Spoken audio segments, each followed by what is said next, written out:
General Asim Munir को general Bajwa और general Nadeem Anjum को जनरल फैज हमीद समझना इमरान की सबसे बड़ी गलती। इमरान ने DGISI की तकरीरी में तनाज़ा अहलिया और लेफ्टिनेंट जनरल की साजबाज के नतीजे में पैदा किया। अलविदा अलविदा PTI अलविदा। सलीम साफी का कॉलम।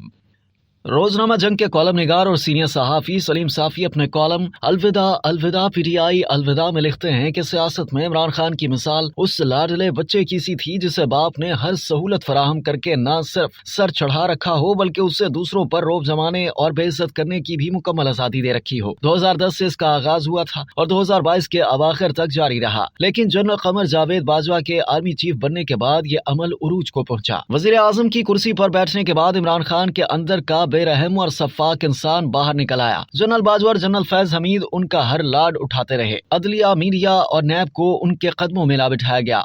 उनको वो काम करने की भी इजाजत थी जो माजी के वज़राए आज़म के लिए नाकाबिले माफी जुर्म समझे जाते थे। मसलन जरदारी के लिए हुसैन हक्कानी के जरिए अमरीका से बराह रास्त राब्ता नाकाबिले माफी जुर्म बन गया था, लेकिन इमरान खान को बरतानिया की वफादारी का हलफ उठाने वाले जुल्फी बुखारी के जरिए डोनाल्ड ट्रंप के साथ उनके इसराइल नवाज दामाद जैरियट क्रोशनर से व्हाट्सएप के जरिए राब्ता कार बनाया गया था। नवाज शरीफ की हुकूमत में DGISPR हुकूमत वक्त के साथ मुकाबले में मगन रहते थे, लेकिन इमरान खान के दौर में DGISPR फौज के कम और इमरान के ज्यादा तर्जुमान बने थे। किसी वजीर आजम को अपने हलफ के मुताबिक रियासती राज अपनी बीवी के साथ डिस्कस करने की इजाजत नहीं होती, लेकिन इमरान खान टीवी पर खताबात में कहते रहे कि वो हर फैसला अपनी अहलिया से मशवरा करके करते हैं। उन्होंने एस्टेब्लिशमेंट और रियासत से मुतालिक मामलात में अपनी अहलिया के ख्वाबों और फालों के जरिए फैसला करना शुरू किया। DGISI की तकरीरी में तनाज़ा उन्होंने बुशरा बीबी के साथ एक और लेफ्टिनेंट जनरल की साजबाज के नतीजे में पैदा किया। इसी तरह इक़्तिदार से महरूमी के बाद उन्होंने कासिम सूरी के जरिए धड़ल्ले से आइन शिकनी की, लेकिन लाडला होने की बुनियाद पर उनके खिलाफ तौहीन अदालत की कार्रवाई न हुई। मैं सितंबर 2022 को अपने कॉलम में लिख चुका हूँ कि इमरान खान और जनरल बाजवा की ऐवान सदर में मुलाकात सदर आरिफ अलवी ने नहीं बल्कि ज़ल्मे खलीलजाद ने करवाई थी। मज़कूरा मुलाकात के अलावा भी जनरल बाजवा के साथ इमरान खान की मजीद 3 खुफिया मुलाकातें हुई, जिनमें और लोग भी मौजूद थे।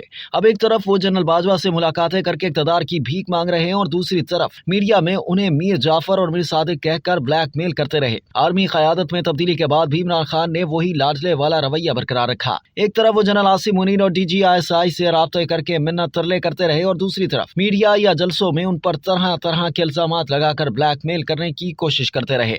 उन्होंने हर तरीके और हर जरिए से मिन्नत तरले किए, लेकिन आर्मी चीफ और DGISI की तरफ से उन्हें यही जवाब मिलता रहा कि उनका सियासत से कोई सरोकार नहीं और वो वज़ीर आज़म शहबाज शरीफ से राब्ता करें। यही इमरान खान की बुनियादी गलती थी कि वो जनरल आसिम मुनीर को जनरल कमर जावेद बाजवा और जनरल नदीम अंजुम को जनरल फैज हमीद समझ बैठे। हालांकि वो एक साथ काम करने के बावजूद मिजाज, तर्ज जिंदगी और ड्यूटी निभाने में एक दूसरे की जिद हैं। ये दोनों जनरल बाजवा और जनरल फैज हमीद की तरह नाजायज तरीकों से इमरान खान को वज़ीर आज़म बनवाने के जुर्म में बराह रास्त मुलव्वस या किसी एहसास जुर्म का शिकार भी नहीं थे। इब्तदा में वो दोनों काफी सब्र से काम लेते रहे और इंतकाम की बजाय उन्होंने सियासी हल के लिए इंतजार किया, लेकिन इमरान खान मकबूलियत के ज़ाम में मुब्तला रहे और उल्टा ऐसे इक़दाम शुरू किए जो हुकूमत नहीं बल्कि रियासत मुखालिफ भी थे। 9 मई को बाज़ बैरूनी क़ुव्वतों और बाज़ रिटायर्ड जनरलों के वरगलाने पर PTI ने इस ज़ाम में आखिरी वार किया और हुकूमत की बजाय फौज पर हमला आवर हुई। कोर कमांडर मीटिंग, फिर फॉर्मेशन कमांडर्स और फिर काबीना की नेशनल सिक्योरिटी कमेटी की मीटिंग के मुतफ़िका फैसलों के मुताबिक PTI ने सिक्योरिटी फोर्सेज के साथ जो कुछ किया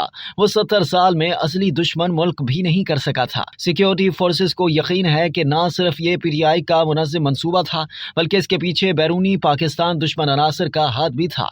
चुनाचे अब PTI को सिक्योरिटी इदारे अंदरूनी सियासत के आईने में नहीं बल्कि रियासत के खिलाफ बगावत की कोशिश के मुजरिम की नजर से देख रहे हैं। पहले इशारे किनायों से ये पैगाम दिया गया कि जो इमरान खान के साथ खड़ा रहेगा उसे फौज को लड़ाने की साजिश करने वालों की तरह डील किया जाएगा, लेकिन कुछ लोगों ने इस मामले को हल्का लिया। कुछ वक्त अपनी सफों को दुरुस्त करने में लगा और लगता है कि ईद के बाद फैसला कुन कार्रवाइयां शुरू होंगी। मैं ये नहीं कह रहा कि अच्छा हो रहा है या बुरा हो रहा है, लेकिन ये बात अजहर मिनश-शम्स है कि इमरान खान को अब इसी तरह डील किया जाएगा जिस तरह रियासत के खिलाफ साजिश करने वाले अनासिर को डील किया जाता है, और उनका साथ देने वालों के साथ वही सलूक होगा जो अल्ताफ हुसैन का साथ देने वालों के साथ होता रहा। इमरानदारों या फिर बाज मीडिया पर्संस के इमरानदाराना रवैये से जो थोड़ा बहुत अशकाल पैदा हो गया था, इसे गुज़िश्ता रोज DGISPR मेजर जनरल अहमद शरीफ ने अपनी प्रेस कॉन्फ्रेंस में दूर कर दिया। इनकी तवील प्रेस कॉन्फ्रेंस न सिर्फ कोर कमांडर मीटिंग और फॉर्मेशंस कमांडर मीटिंग्स की प्रेस रिलीज की तशरीह थी, बल्कि इन इदारों और अफराद के लिए वह शगाफ पैगाम भी जो अब भी ये ख्वाब देखते हैं कि पीटीआई बच जाएगी या फिर इमरान खान अगले इलेक्शन में भी एक किरदार होंगे। तफसील देकर DGISPR ने बता दिया कि हमने अगर अपने 3 और 2 स्टार जर्नलों को नहीं छोड़ा तो सिविलियन किरदार ये ख्याल दिल से निकाल दें कि उन्हें किसी भी सूरत माफ कर दिया जाएगा। मुस्तकबिल का हाल अल्लाह जानता है, लेकिन सरदस्त मेरा अंदाजा है कि अगले इलेक्शन में इमरान खान मैदान में होंगे और ना